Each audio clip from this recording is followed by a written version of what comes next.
설명 말씀 감사합니다. 많이 접해 보셨을 거라고 생각하고 빠르게 리뷰해 보겠습니다. 여전히 카디오 세리브랄 베스큘라 디지즈는 전 세계적으로 그렇고 우리나라에서도 아직도 넘버원 킬러입니다. 그래서 이걸 낮추기 위해서 이제 저희들이 할 수 있는 것 중에 하나가 콜레스테롤을 관리하는 거죠. 그래서 콜레스테롤이 낮으면 낮을수록 이런 심혈관 사건의 발생률이 적다는 것은 너무나 잘 알려져 있고요.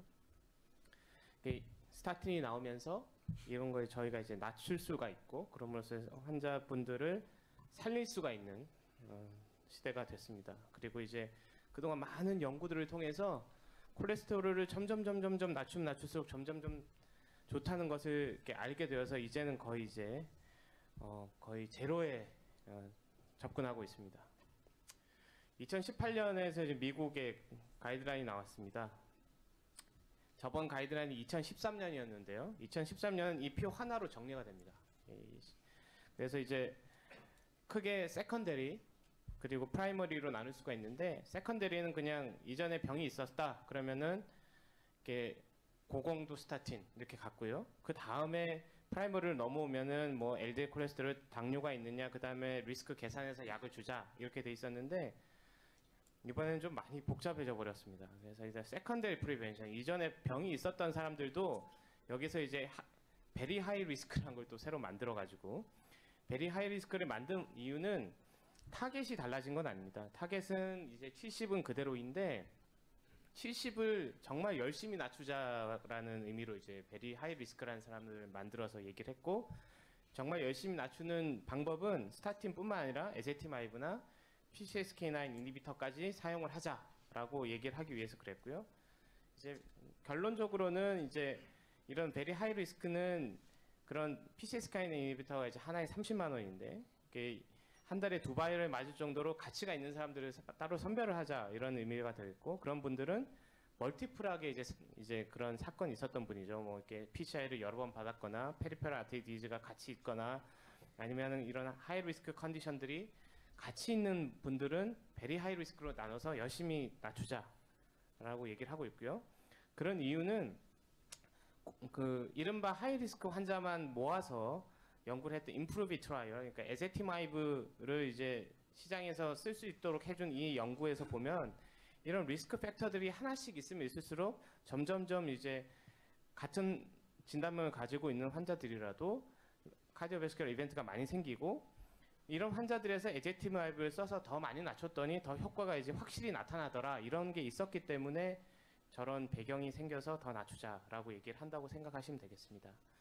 프라이머리 프리벤션은 아까 보셨던 거랑 비슷한데요. 그러니까 일단 190이 넘으면 무조건 약을 사용하고, 당뇨가 있으면 무조건 스타틴을 주는 거는 이제 변함이 없고, 이 두 개가 아닌 환자들은 어떻게 할 것이냐가 이제 관건이 되겠는데요. 말씀드린 대로 다이아베티스가 있으면은 이제 일단은 모더레이트 인텐시티를 시작을 하고, 그러면 어떤 환자들을 하이 인텐시티 쓸 것이냐, 리스크가 7.5%, 10년에 7.5% 이상인 사람이거나, 이런 게 계산하기 힘들면은 당뇨가 10년 이상 됐거나, 뭐 마이크로 알부미nu리아가 있거나, 크레아틴이 높거나, 레티노패시거나, 뉴로패시가 있거나, 페리페럴 아테리 디지가 있는 이제 합병증이 동반된 사람들은 그냥 하이 인텐시티 쓴다고 생각하시면 될 것 같습니다.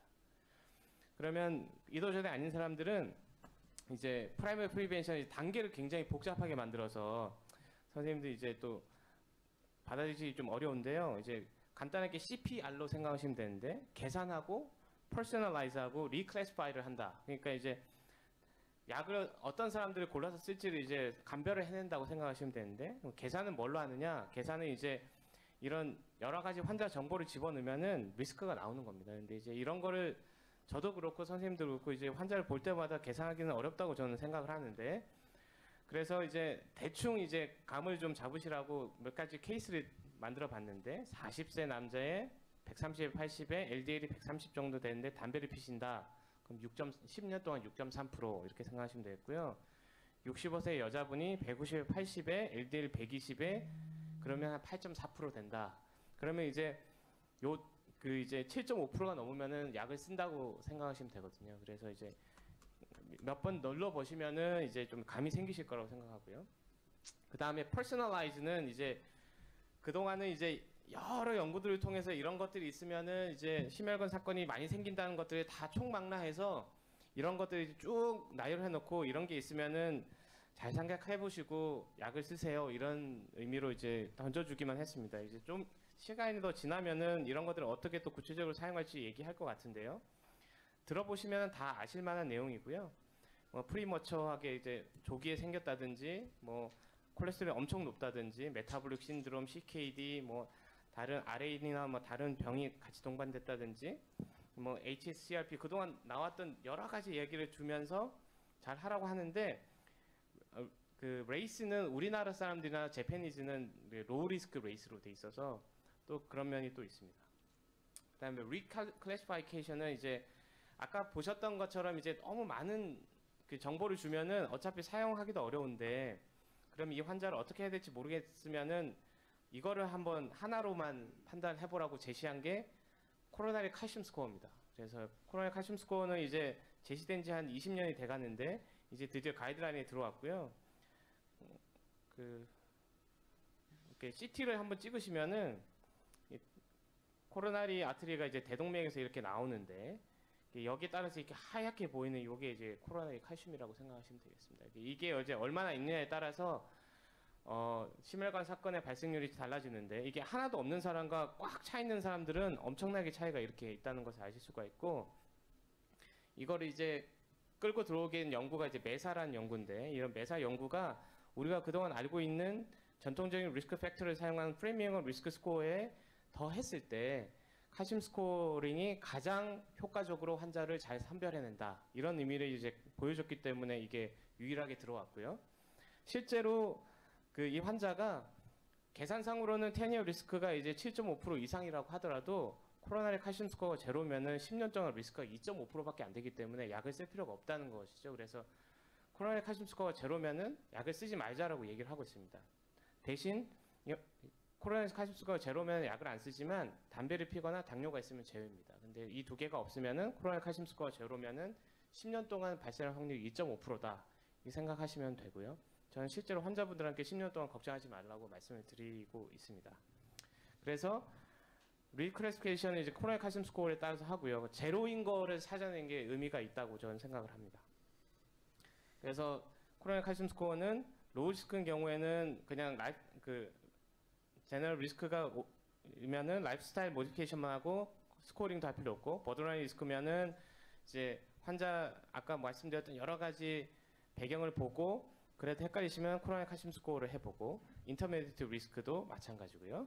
하이 리스크는 그냥 볼 거 없이 그냥 하이 인텐시티 스타틴을 쓴다 이렇게 생각하시면 되겠습니다. 그리고 이제 또 강조하는 것이 스타틴을 쓰고 나면은 4주에서 12주 그러니까 한 달에서 3달 사이에 꼭 팔로우업을 해서 적절하게 조절이 되고 있는지를 보기를 원하고요. 이게 잘 조절이 됐다고 하더라도 그 이후에도 1년 3개월에서 12개월 간격으로 계속 팔로우업을 하면서 잘 조절이 되고 있는지 약을 잘 드시고 있는지 라이프스타일 모디피케이션 잘 하고 있는지를 계속 확인하라고 얘기를 하고 있습니다. 그럼 나이에 따라서는 어떤가? 잘 보실 일은 없으시겠지만 19살 미만은 패밀리알, 가족성 콜레스테롤 혈증이 아닌 다음에는 약 쓸 일이 없고요. 40세 미만에서도 집안에 이제 일찍 돌아가신 분이 있으면서 160이 넘어야만 약을 쓴다고 생각하시면 되겠습니다.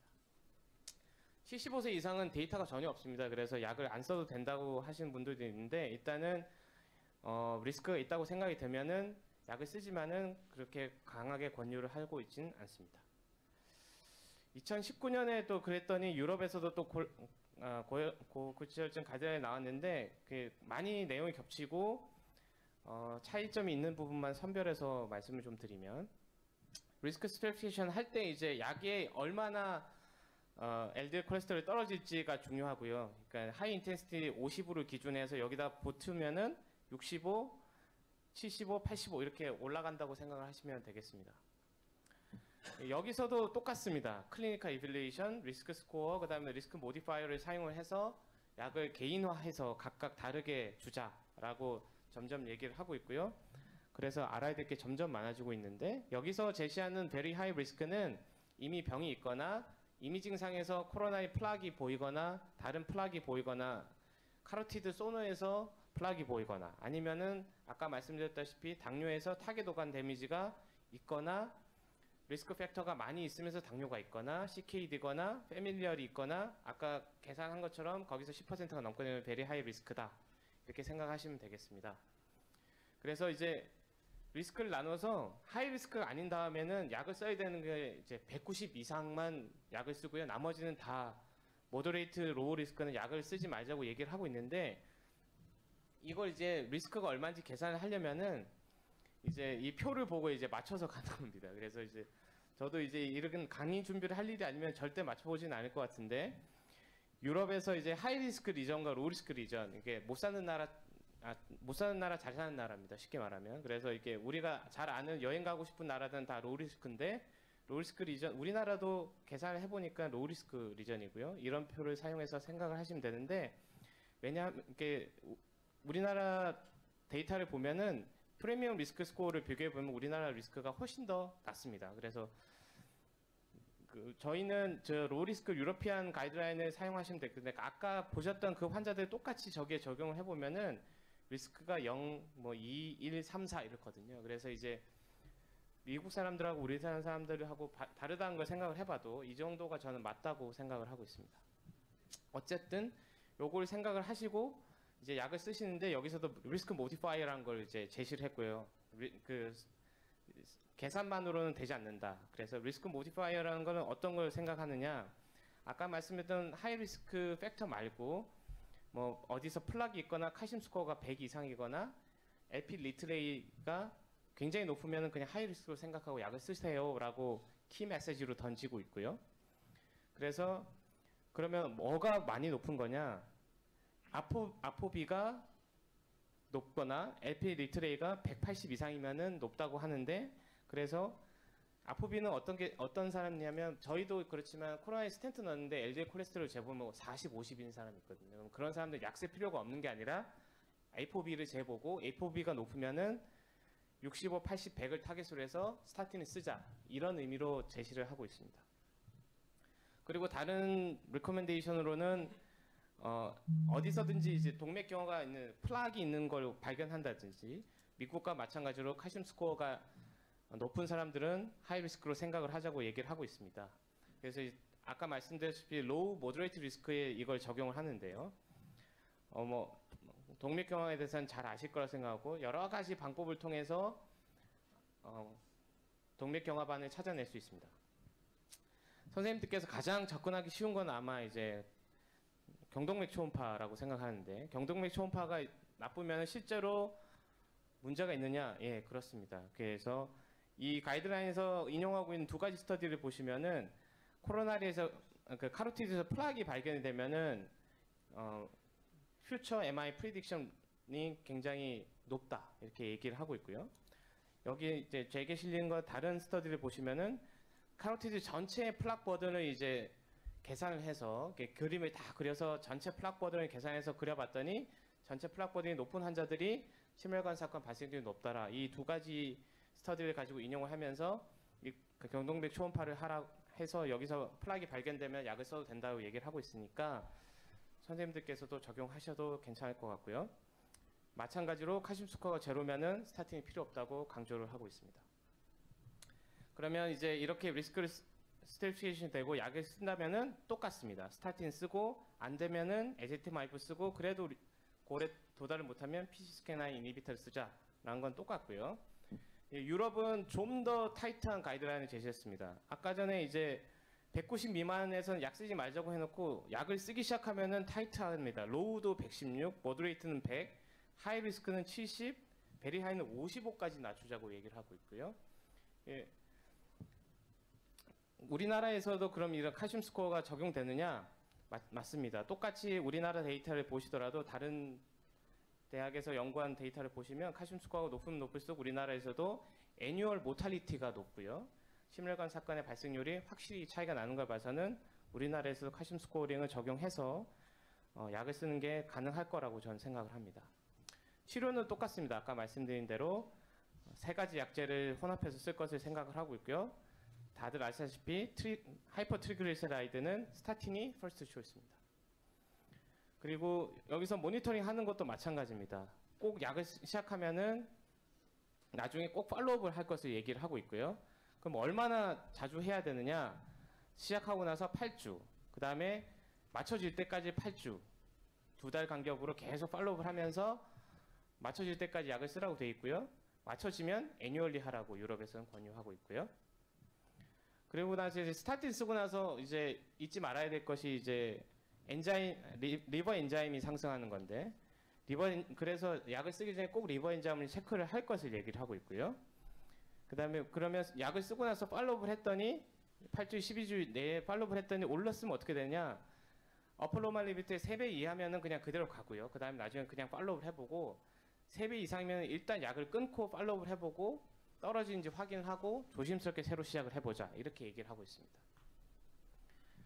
그 다음에 근육세포 파괴되는 거에 대해서도 관심이 많으실 텐데, 그러면 크레아틴 카이네즈를 체크해야 되냐? 그 전에 체크를 먼저 하고 베이스라인이 4배 이상보다 높으면 일단은 시작하지 말고 떨어진 다음에 시작할 것을 얘기를 하고 있고요. 그 다음에 팔로우업 했는데 높으면 어떻게 하느냐? 10배 이상, 그러니까 보통 뭐 300 정도 보면 3000 이상이니까 이런 경우는 거의 없겠죠. 근데 이제 그러면은 이제 약을 끊고요. 그 이하면은 심텀이 있느냐에 따라서 결정하는데, 심텀이 없으면은 약을 쓰면서 나중에 천천히 팔로우업을 하자. 마이알지가 있으면 일단 스탑을 하고 나중에 다시 챌린지 하자, 이렇게 얘기를 하고 있습니다. 그리고 이제 스타틴을 쓰면은 당뇨 발생하신다는 거 아실 건데요. 그래서 헤모글로빈 A1C를 이제 레귤러하게 체크를 할 것으로 얘기하고 있는데, 간격은 얘기하지 않지만 이제 애뉴얼리 이제 LDL 콜레스테롤 팔로우업을 할 것을 얘기하고 있으니까 거기에 맞춰서 하면 되지 않을까 생각을 하고 있습니다. 요약하면은 미국 가이드라인은 초고위험군을 설정을 해서, 그런 초고위험군은 LDL 70mg을 위해서 이제 이 약제를 열심히 쓰자라고 얘기를 하고 있고요. 1차 예방에서는 개인별로 위험도를 산정을 해서 하는데, 스크리닝 할 때는 이제 꼭 공복을 하지 않아도 되고요. 거기서 높으면은 다시 한번 체크를 해서 하도록 얘기를 하고 있고, 말씀드렸던 계산기 사용하고 리스크 인핸서 있는지 없는지 보고 심혈관 석회화 검사하라고 얘기를 하고 있습니다. 유럽 가이드라인은 초고위험군 목표를 변경을 해서 55로 나눴고요. 근거는 아까 맨 처음에 말씀드렸던 메타아날리시스, 임프로빗, 그다음에 PCSK9 이니비터 스터디에서 전부 다 LDL 콜레스테롤 낮췄더니 아웃컴이 좋다고 나왔기 때문에 거기서 이제 55까지 낮췄고요. 1차 예방은 마찬가지로 개인별로 위험도표, 리스크 모디파이어 쓰는데, 유럽에서는 A4B랑 리포프로테인 스몰 A를 권유를 하고요. 그 다음에 이미징 검사, 석회화 검사, 경동맥 초음파, 다른 CT나 다른 데서 발견된 동맥 경화관이 발견되면 고위험군으로 생각을 하자, 이렇게 얘기를 하고 있습니다. 이상입니다.